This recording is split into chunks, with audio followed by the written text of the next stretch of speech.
Hey guys, it's Miss Bolding. I know that some of y'all have been having issues with HMH, so I wanted to um, do this video for you to read you the story that we're reading this week. For those of you who cannot log on to HMH and have the audio play it to you. Okay, so this week we're reading The Diary of a Young Girl. It's from the actual Diary of Anne Frank. Okay, as you read, think about which of Anne's thoughts and feelings are similar to that of any teenager and which are unique to her family's particular dire or urgent situation. Okay, Monday evening, November 8th, 1943. Dearest Kitty, if you were to read all of my letters in one sitting, you'd be struck by the fact that they were written in a variety of moods. It annoys me to be so dependent on the moods here in the annex, but I'm not the only one. We're all subject to them. If I'm engrossed in a book, I have to rearrange my thoughts before I can mingle with other people, because otherwise they might think I was strange. As you can see, I am currently in the middle of a depression. I couldn't really tell you what set it off, but I think it stems from my cowardice, which confronts me at every turn. This evening, when Bip was still here, the doorbell rang long and loud. I instantly turned white, my stomach churned, and my heart beat wildly, and all because I was afraid. At night in bed, I see myself alone in a dungeon without father and mother, or I'm roaming the streets, or the annex is on fire, or they come in the middle of the night to take us away, and I crawl under my bed in desperation. I see everything as if it were actually taking place, and to think it might all happen soon. Meep often says she envies us because we have such peace and quiet here. That may be true, but she's obviously not thinking about our fear. I simply can't imagine the world will ever be normal again for us. I do talk about after the war, but it's as if I were talking about a castle in the air, something that can never come true. I see the 8 of us in the annex as if we were a patch of blue sky surrounded by menacing black clouds. The perfectly round spot on which we're standing is still safe, but the clouds are moving in on us. The ring between us and the approaching danger is being pulled tighter and tighter. We're surrounded by darkness and danger in a desperate search for a way out. We keep bumping into each other. We look at the fighting down below and the peace and beauty above. In the meantime, we've been cut off by the dark mass of clouds, so that we can neither go up nor down. It looms before us like an impenetrable wall, trying to crush us, but not yet able to. I can cry out and implore, "Oh, ring, ring, open wide and let us out." Yours, Anne. Thursday, November 11th, 1943. Dearest Kitty, I have a good title for this chapter, Ode to My Fountain Pen, in memorandum. My fountain pen was always one of my most prized possessions.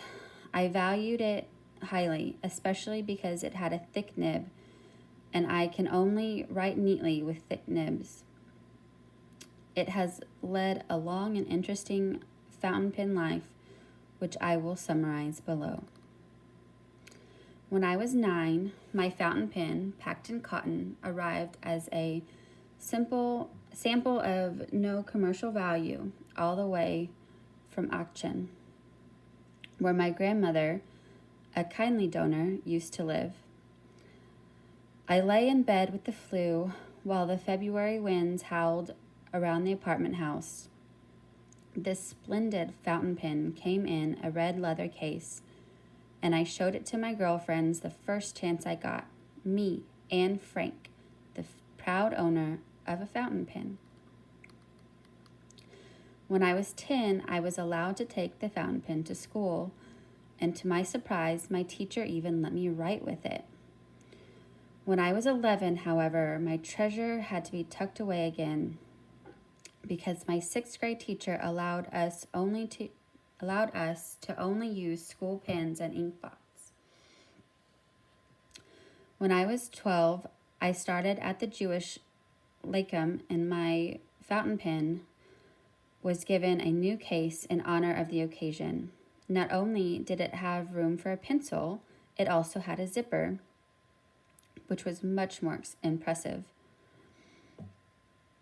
When I was 13, the fountain pen went with me to the annex, and together we've raced through countless diaries and compositions. I'd turned 14, and my fountain pen was enjoyed the last year of its life with me when it was just after 5 on Friday afternoon. I came out of my room and was about to sit down at the table to write when I was roughly pushed to one side to make room for Margot and Father, who wanted to practice their Latin.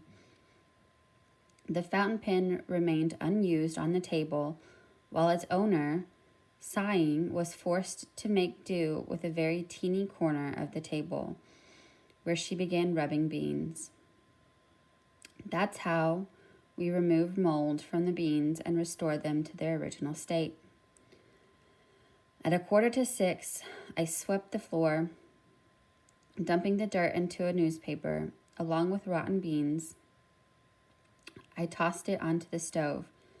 A giant flame shot up, and I thought it was wonderful that the stove, which had been gasping its last breath, had made such a miraculous recovery. All was quiet again. The Latin students had left, and I sat down at the table to pick up where I'd left off. But no matter where I looked, my fountain pen was nowhere in sight. I took another look. Margot looked. Father looked. Mother looked. Dussel looked. But it had vanished. Maybe it fell into the stove along with the beans, Margot suggested. No, it couldn't have, I replied. But that evening, when my fountain pen still hadn't turned up, we all assumed it had been burned, especially because celluloid is highly inflammable.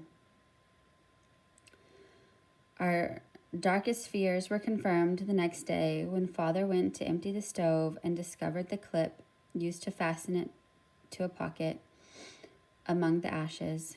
Not a trace of gold nib was left.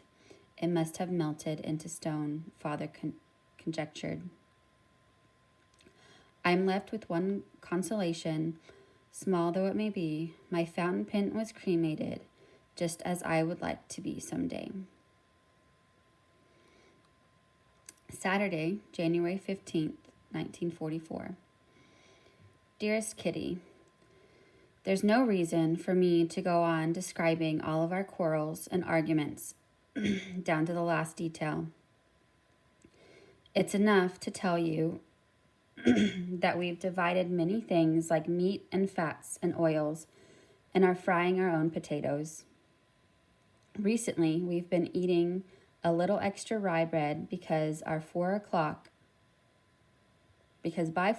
we're so hungry for dinner we can barely control our rumbling stomachs. Mother's birthday is rapidly approaching. She received some extra sugar from Mr. Kugler, which sparked off jealousy on the part of the Van Dans because Mr. Van D didn't receive any on her because Mrs. Van D didn't receive any on her birthday. But what's the point of boring you with harsh words, spiteful conversations, and tears when you know they bore us even more? When you know they bore us even more? Mother has expressed a wish, which isn't likely to come true anytime soon, not to have to see Mr. Van D's face for 2 whole weeks. I wonder if everyone who shares a house sooner or later ends up at odds with their fellow residents. Or have we just had a stroke of bad luck? At mealtime, when Dussel helps himself to a quarter of a half-filled gravy boat and leaves the rest of us to do without, I lose my appetite and I feel like jumping to my feet, knocking him off his chair and throwing him out the door. Are most people so stingy and selfish? I've gained much insight into human nature since I came here, which is good, but I've had enough for the present. Peter stays the same. The war is going on despite our quarrels and our longing for freedom and fresh air, so we should try to make the best of our stay here. I'm preaching, but I also believe that if I live here much longer, I'll turn into a dried up old beanstalk. And all I really want to be is an honest to goodness teenager.